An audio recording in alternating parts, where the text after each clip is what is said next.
The Empire had emerged from the dark of the galaxy to capture 1,000 star systems. The Republic's golden age turned to fire and ash.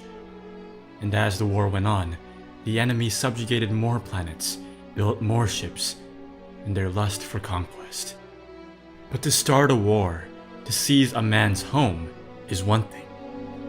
To fight for years, to hold down one's prize, and put down rebellion after rebellion, is another. The Emperor and his Dark Council had overreached. They began to strip worlds bare for energy, materials, slaves. They no longer conquered for lust of conquest alone. They needed greater and greater resources to maintain what they already had. The Sith would have consumed the galaxy to fuel their death machine, had we not stopped them at Alderaan, and at Renvar. In one last act of desperation and spite, they struck Coruscant itself, burning our capital and demanding peace on their terms. We agreed. What else could we do?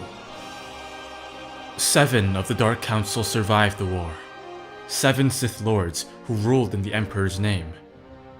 They forged a treaty with our leaders, while Coruscant burned around us, our Jedi Temple razed to the ground. And among the concessions, they demanded 7 star systems spread across the galaxy. Systems nearly uninhabited, systems with no strategic value. Do you think the Republic would fight to keep them? And so much else was at stake? No. They're forbidden places now, shrouded by the Empire. 7 planets for peace.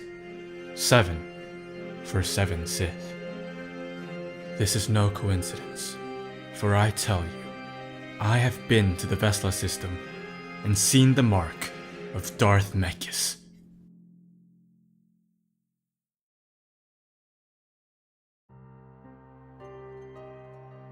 A prodigious scientist and one of the 7 Dark Lords of the Sith who had survived the Great Galactic War. Darth Mekhis put her genius to work designing a number of fleet-killing superweapons for Lord Vishit's resurgent Sith Empire. Even after signing the Treaty of Coruscant, the Sith were once again preparing for war. Long ago, the Starforge had unleashed devastation across the galaxy. First, with the Rakatans, then again with Revan and Malak.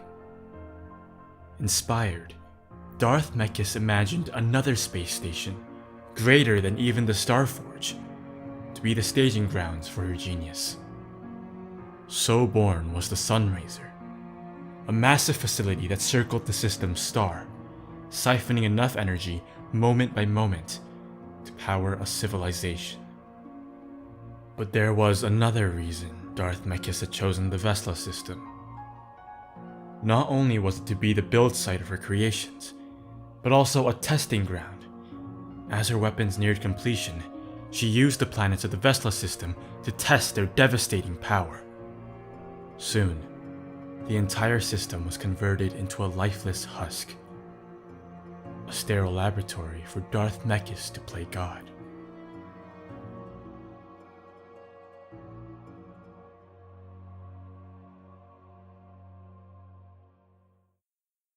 What beauty there is in a machine.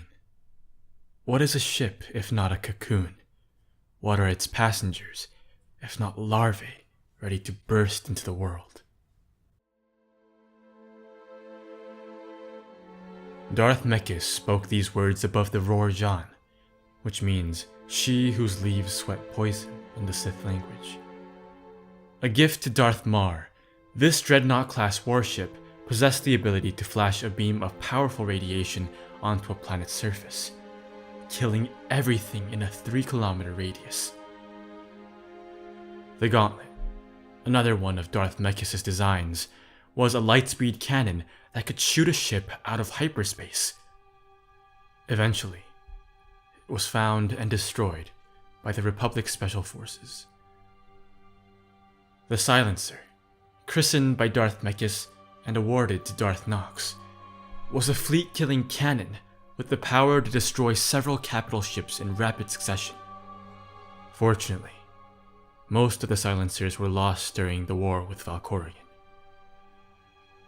But among her creations, the Ascendant Spear proved to be the biggest prize of all. Unlike the other ships, which relied on crews that numbered in the tens of thousands, and suffered alongside their many mistakes, the Ascendant Spear required only a bare skeleton crew.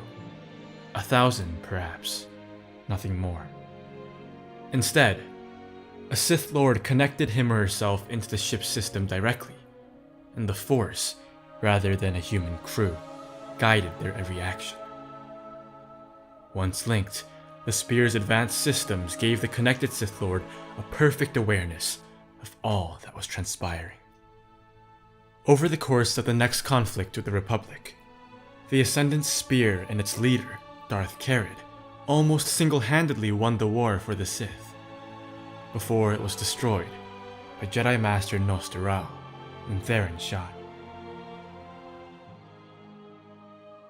Darth Mekhis was eventually defeated, and the Sunraiser destroyed. But her legacy spans centuries beyond her lifetime, and her creations idolized as monuments of destruction and chaos. History will never know how she managed to construct such atrocities, and will struggle further to understand her genius and how one so intellectually gifted could choose the dark side.